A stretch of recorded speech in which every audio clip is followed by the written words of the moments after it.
Tonight we talk about a favorite subject of mine, PGS. Wait, or is it called CCS? No, PGD. Wait, I think they changed it again. Now I think it's PGT? Yeah, PGT and wait, maybe AM? It's something really important. And what we're going to do is talk about it today. I'm Dr. Mark Amols, and this is Taco Bout Fertility Tuesday.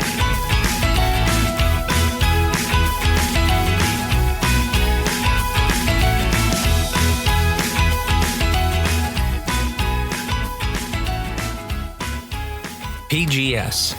So what does that mean? It stands for pre-implantation genetic screening.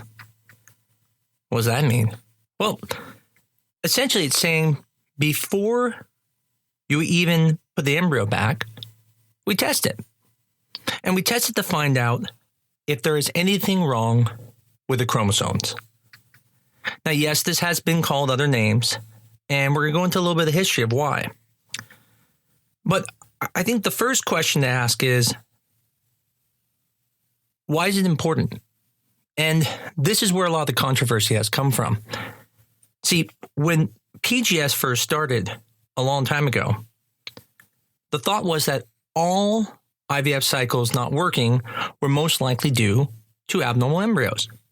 And so the thought was, okay, if we can biopsy those embryos, then we're going to be able to know which ones are normal, which ones are abnormal, and we'll end up with higher pregnancy rates. Now, this was a great idea. And when we first started it, the technology wasn't as good as it is today. So in the beginning, when we did biopsies, we did them very early. We're going to talk about that as well. But when we did these biopsies earlier, such as cycle day 3 or what we call polar biopsies, in those situations, the information was all in one cell. Therefore, the biopsy came from one cell, and then those cells had to be amplified and were tested with a thing called FISH, which basically was a fluorescent way of seeing the chromosomes, and we would then determine if they had 3 chromosome 21s, if it was missing chromosomes, but we looked at the major ones, chromosome 13, 18, and 21, because that's where a lot of the abnormal chromosomes come from. But it was interesting. When they actually went and studied this and said, well, does it really make the embryos better, and did the pregnancy rate go up? Something surprising happened. The pregnancy rates went down. How could this be? How could this new frontier lead to lower pregnancy rates? It doesn't make any sense until someone looked at it and said, wait a second, it does make sense. Because one, we were sometimes hurting the embryos on those day 3 biopsies, which has been proven now in studies that when doing a day 3 biopsy, you actually could hurt the embryo. But the second thing was the testing wasn't great. It was quite erroneous. At times, we would look at embryos and call them normal, when in reality, the 3rd chromosome never showed up, showing us it had a trisomy. Sometimes it would be missing a chromosome, and in reality, we just couldn't see the other chromosome next to it because, again, we were looking at our eyes and we were missing the picture. PGS was shown to be so poor that the American Society of Reproductive Medicine came out and said, do not do PGS. They were against it, and they had every right to be. Not only did they not show it didn't improve pregnancy rates, but it actually dropped them. Now, you would think, well, why are we still doing PGS? Well, think of the word PGS as an overall topic. And it doesn't mean that the way we did it is the only way to do it. It just means at that time, that was the only way to do it. So for multiple years, people did not do pre-implantation genetic screening, PGS. But then people realized there was new technology coming out. There was ways now to look at the chromosomes a lot better. some of these new ways were using new technology. One of them was called array CGH, where we can actually make small little bits of the chromosomes and can really figure out how many chromosomes are in each embryo. So there was more data. It had less errors. There was another technology called SNP array. And in SNP array, we're looking at these small little single nucleotide polymorphisms. And again, we're able to look at chromosomes in multiple bits so we can collaborate. So in other words, if you cut a chromosome up into a bunch of pieces and you say, hey, I see some here, I see some there, I see some there, you can then say that chromosome's there. So this is kind of how the technology got better. And so then PGS wanted to come back because now it was better. But the problem was we all knew it had a bad name. So this time they came out with a new word, CCS, Comprehensive Chromosome Screening. Now, in reality, this was exactly the same thing. But the reason they changed the name was so people wouldn't think about PGS because they knew that had poor results. But CCS now is looking at the whole chromosome. Now, to understand this a little bit better, you have to understand that when you take a cell, there is only one nucleus in that, and we'll get the chromosomes from that nucleus. Now, to do these tests, you have to make more DNA. And the way you do that is you lyse the cell, and then you perform what's called whole genome amplification. So in other words, you're amplifying the DNA so you can look at the whole thing. Now, there's some problems with this. One, it's not perfect. You're not actually amplifying 100% of the DNA. You are going to miss some pieces because it doesn't always amplify well. Some of it's not showing up, so some of it is missing. And so it's hard to say that something is not there if it didn't amplify. But in general, enough would amplify that you could at least say, okay, chromosome 1 seems to be there, chromosome 2 is there, chromosome 3 is there, and so forth. As an X is a Y. So we made a big jump because we went from this FISH technology, FISH, to now this technology that really is comprehensive chromosome. It's not just a few chromosomes, doesn't have the error rate that we used to have, but there were still issues with this, but no one was aware of this. And so CCS was the best we had, and people started showing some improved pregnancy rates with it. And now this kind of made sense. We have better technology. We're able to look at the whole chromosome comprehensively. So it makes sense now it's going to be more powerful. We can use it to really help pick the best embryos. And so pregnancy rates really started skyrocketing. People who did CCS, which some of us started going back to PGS, had higher pregnancy rates. But there was a problem, and no one knew about the problem. And that problem was that technology was not finding mosaic embryos. And that technology is called next-gen sequencing. And that is the next way to analyze the embryo DNA. And it opened up a huge door to other embryos that could have been implanted, but weren't in the past because we didn't know that they were mosaic. So does that mean the old technology was bad? Well, no, we just didn't know what we didn't know then. Matter of fact, when you hear people all the time talking about how, oh, I read this article where someone put back abnormal embryos and they got a normal baby, that is absolutely true. No one can deny that actually happened. But the thing we're going to talk about in the next episode is, why did they get a normal baby?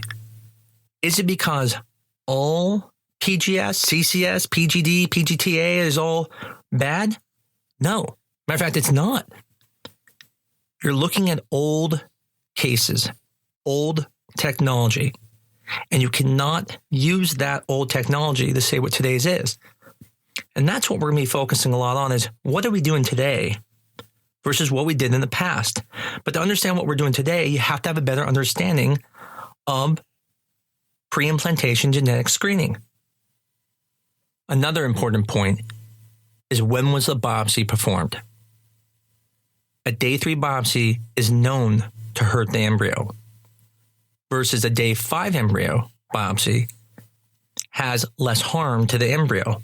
Now, this does not mean you can't hurt an embryo with a day 5 biopsy.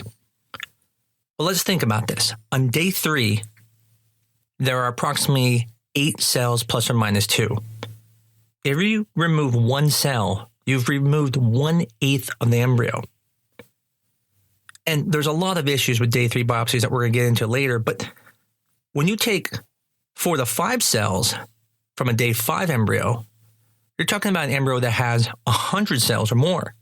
So you're taking a very small fraction of that embryo, and you're not even taking the embryo. You're taking the cells that would become the trophectoderm, which will become the placenta. So you're actually taking cells that can easily be replaced. As a matter of fact, after you take the biopsy, even a day later, you can start seeing these cells recovering. So we know that there's a lower injury rate to the embryos on day 5 versus day 3. Now, you still have to know how to do a biopsy. If you're not good at biopsies, you're still going to hurt the embryo. I've seen this firsthand before. So there is definitely some skill level that your embryologist must have to be able to do the biopsy well. Later, we'll get into the disadvantages of a day 3 biopsy versus a day 5 biopsy. For example, day 3 biopsies have 1 cell. You have nothing to compare to. So as we talked about earlier, when you have amplification of 1 cell, if something's missing, you don't know the information. But if you have 5 cells and they can concur with each other, your validation's better because you say, okay, all 5 cells said the exact same thing. And we're going to get into some of the arguments about this as well later on. So we've talked about what PGS was. We talked about how it became CCS to distinguish it from PGS. So did it ever become PGD? Well, no. PGD is different. PGD is pre-implantation genetic diagnosis. That's a little bit different. That is actually looking for a specific problem. Now remember, everything else we were doing before is trying to improve pregnancy rates, right? We're screening the embryo for chromosomal issues, extra chromosomes, missing chromosomes. Pre-implantation genetic diagnosis is looking for a problem that you already know is there. And when we get into this, it's actually really interesting because when you're trying to find something, you can't just say it's not there because you don't find it. You have to also find the DNA that should be around that gene and make sure that is gone too, which is pretty neat, and we'll get into that. But really, one of the biggest things that started happening is people were getting confused. You had some doctors calling it CCS. You had other doctors still calling it PGS. Other doctors said you shouldn't call it PGS because ASRM is against that. But everyone says, well, yeah, that was old technology. So what do we all call it? And so a bunch of people who apparently are very smart decided we should change it now to PGT, pre-implantation genetic testing. Now, that is broken into 3 parts: PGT-A, PGT-M, and PGT-SR. Now, what do each of these mean? We'll start with PGT-M because we just got done talking about pre-implantation genetic diagnosis. PGT-M is PGD. This is just a new term. It's when you're looking at single gene disorders. That's where the M comes from, monogenic. So PGT-M is for when you have a disease, let's say like polycystic kidney disease, cystic fibrosis that you want to prevent your child from having. You would then make a probe, find that gene, and not put back those embryos using PGT-M. PGT-A is what PGS and CCS were. They're all still the same thing. We can call them the same thing, but in the end, the new term is PGT-A, and I use them back and forth because not everyone knows the new jargon. Now, PGT-A stands for aneuploid. You're looking for abnormal embryos. Now, the last one is called PGT-SR. PGT-SR stands for pre-implantation genetic testing - structural rearrangements. Now, I'm not sure if you listened to my last podcast, but I believe I was talking about translocations. Translocations are when a part of your chromosomes are in the wrong spot. And these are broken into what's called balanced versus unbalanced translocations. Now, I can get into really complicated ways to explain this, but the easiest way I think to think of translocations is that a book represents your DNA. And if you think about it, we all have kind of like the same book, right? We all say we have two eyes, one nose, some of noses are a little bigger like mine. But the point is we all have the same structural features, right? So the books are kind of the same. They say kind of the same story. You know, some people are a little funnier. They got a funnier story. Some people are a little bit, sad. Wow. Don't need to be that sad. But the point is we all have the same book. Now, if you went and you took that book and you took chapter 12 out of that book and you put it all the way between chapter 2 and 3, and someone was reading that book, they would get to the end of chapter 2 before chapter 3 and go, what is going on with this story? This is a crazy story. Because they can't understand the story. They don't understand what's happening in chapter 11. That's crazy talk, right? That's stuff that hasn't even happened yet. But when they finally get now to chapter 10 and they read the end of chapter 10 and they go into chapter 12, they're going to be like, wait a second. They'll have an epiphany. I just realized all that information that I read way in the beginning is the information that should be here. And you can read the whole story. We call that a balanced translocation. You have all the DNA. It just happens to be in the wrong place once in a while. Okay. But an unbalanced translocation would be when you go to have a child. In that situation, you take half your book, you give it to your partner, they take half their book and they put it together. So if you get the back half of your book that is missing chapter 12, your baby will be missing chapter 12 because the front half of your partner's book will be complete without another 12 in there. And so they'll be missing chapter 12. If your baby gets the front half of your book, they're going to get an extra chapter 12 because you got chapter 12 between your 2 and 3, remember? And the back half of your book from your partner is not going to have that 12 missing. So you're going to have 2 chapter 12s. And that's a confusing story. So PGT-SR is looking for these type of problems. Now, there's other forms of this. There's translocations, inversions. There are other rearrangement disorders, but the point is it looks for these type of issues. Okay, so now you have all the information, right? Now you can understand what that doctor from New York is talking about, how you're throwing away all your abnormal embryos, right? No. We just talked about the definitions. We still have a lot more to go. So let's talk about next, the biopsy. When do you biopsy? How have things changed from the past? Well, there are multiple times you can biopsy. You can biopsy what's called the polar bodies. So every egg has what's called a polar body. And that polar body is from the division of the cells. So let's talk first about sperm. So you have something to compare it to. So we've talked about in the past the difference between meiosis and mitosis. Mitosis is the division of normal cells. So what happens is you duplicate the DNA and you split into 2. Okay. Meiosis is when you are trying to make DNA for gametes to have kids. So the cells have to not only duplicate, but they also have to separate half the DNA, and then they duplicate that to make extra sperm. So if you start with one sperm, which is XY, the DNA will split in half to have an X and a Y, and that will split again, and you have then 2 X's, 2 Y's, and that's why every starting sperm cell becomes at least 2 X's and 2 Y's. Now, what's important about this is in meiosis in men, you end up with double the material and then split the material. So 4 sperms per original cell, but not with eggs. No. Eggs are very selfish. They don't want to make another one. They want to get big. and they want to get really big.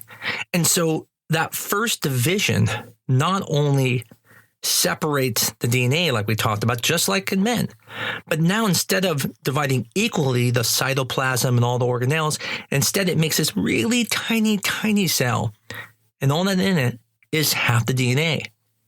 And that goes to the outside of the cell called a polar body, and the first cell gets bigger.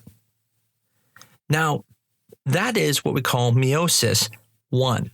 So in women, every single egg is stuck in what we call the first stage of meiosis 1 in the prophase stage. And so it's stuck there until the day it ovulates. Now, when it ovulates, it undergoes a second portion of meiosis, and where it actually then divides again. But this time, instead of dividing in half, again, the one cell gets bigger and it puts out a second polar body. And that happens also with fertilization. But the point is, what I want to make sure you understand is this cell is just getting bigger. So women start with one cell, and then it keeps dividing, but unevenly, making this very, very large egg, largest cell in your body. And that egg has these things called polar bodies. Now, the first polar body is there to fertilize. After you fertilize, you get the second polar body. Now, why this is important is you can biopsy those polar bodies. But the problem is that's only half the information, right? So if you're biopsying a polar body, you're only going to find out the issues with half the DNA because you haven't made the embryo yet, right? There could be problems in the men. So this would be great if, let's say, for example, you were looking for a disorder X-linked in the mom, you could check the polar body and see if it's there or not. Now, this is kind of challenging because the concept is the opposite of testing for abnormal embryos. So when you find a abnormal cell in an embryo, we call it abnormal. We wouldn't want to put that embryo back. But in a polar biopsy, the biopsy is what the cell is getting rid of. So in this situation, if the biopsy was normal, that would be bad because that means then the actual embryo has the disease. So we actually want to find an abnormal polar body, which means that the embryo must have got the good genes, if that makes sense. So why would anyone use a polar body versus doing biopsies on day 3 or day 5? Well, in some countries, it's actually against the law to biopsy embryos. And to get around this, they can biopsy the eggs. So that means that everyone's doing day 3 biopsies, right? Well, not really. Very few people do biopsies on day 3. Now, one of the first reasons, as we talked about earlier, was that it hurts their embryos. And if it hurts the embryo, you don't want to do it. But the other thing is, you're only able to get 1, maybe 2 cells at the most, and that leads to less information you're starting with, because again, we have to amplify that DNA from that cell. But a day 5 biopsy is not only not harmful in the embryo, as long as you know what you're doing, but it allows us to have multiple cells, meaning we get multiple DNA from multiple cells, and then we can see if those things concur. And if they do, we can feel more confident in the results. Now, keep in mind, day 5 biopsies is not the reason we now know about mosaic embryos. Day 5 biopsies allow us to have multiple cells to look for mosaicism, whereas if you take 1 cell, you can't find mosaicism because you only have 1 cell. You can't compare it to anything else. So pretty much everyone now does day 5 biopsies. Are there some people who do day 3? There are, but in reality, those probably aren't good programs. But day 5 biopsies, depending on what type of analysis you do, would change the benefit of the day 5 biopsy. So a day 5 biopsy, as I mentioned, can see mosaicism. Now let's define mosaicism. Mosaic embryos are saying that there are post-fertilization mitotic errors. So these are going to be things that after it was fertilized, the cell was dividing and something went wrong, and it leads to then distinct cell populations with both normal euploid and abnormal aneuploid chromosomal issues.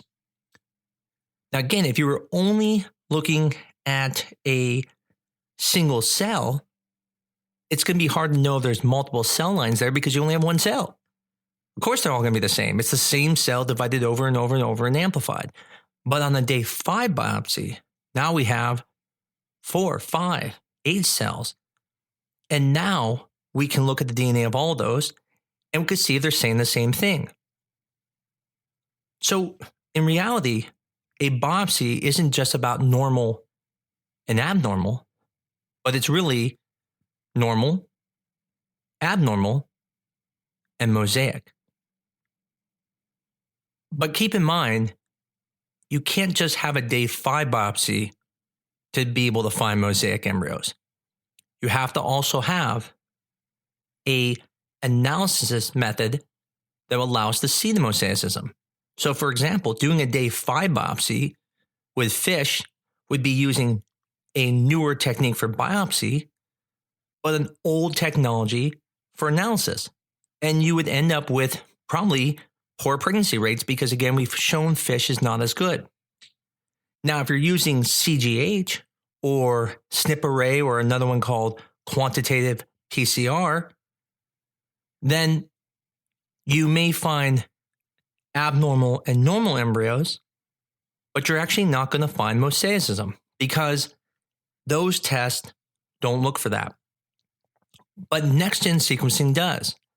And so that's why most of the industry has moved on to next-gen sequencing. Now, we can get into later about the benefits of each one, and it's not perfect in any way. It can still miss certain types of chromosomal issues.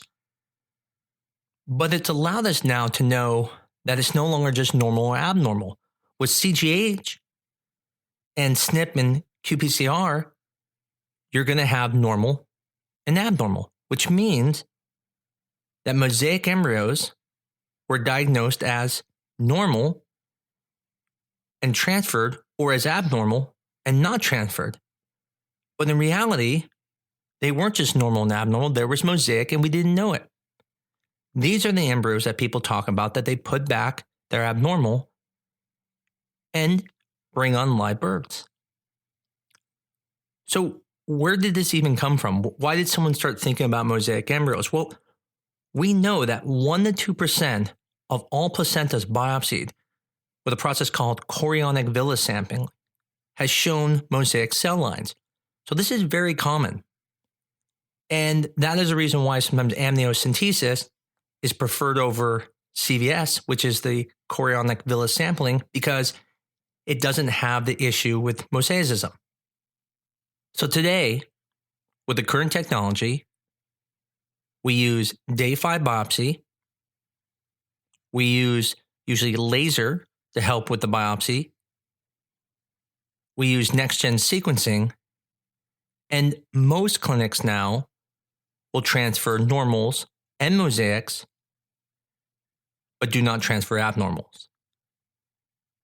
Now, in the next episode, we're going to talk about the question of transferring those abnormal. We're going to get more into depth about where PGS has changed and how now PGT-A has cleared up some of the questions about abnormal embryos that are actually normal. But the most important thing to get from this episode is understanding these different subjects. Why did it go from PGS to CCS to PGT-A? How do we biopsy and why do we biopsy the way we do now? And how does that benefit us? What are the different ways to analyze the data? And what errors those can have? Hopefully I didn't bore you this week with all the jargon and technical data, but I need you to know this to be able to talk about what we're going to talk about next week, which is the question I get asked more than anything. Am I throwing away abnormal embryos that are really normal? And that's a really tough decision because if that's all you have is abnormal embryos, then it's worth putting them back because you're worried, what if there's a normal one in there? But when I get done presenting the data and I present the situation we're in now versus what they were looking at in the past, you'll have a better understanding that the embryos we have now, if they're using the right technique and the right analysis, really are abnormal. And that you are looking for a very small error in the test that's extremely small. And we're going to talk about the situations, and we're actually going to talk about actual cases and what to do in those certain cases. As always, I greatly appreciate everyone who's listening. As I always ask, please review us if you love us. That gets us known by more people. That lets us go up in the charts, and then more people are going to hear about this, and we're going to get through to more people, and people can learn more about their fertility and be advocates for themselves. I wish you all a happy Thanksgiving. And until next week, this is Taco Bout Fertility Tuesdays.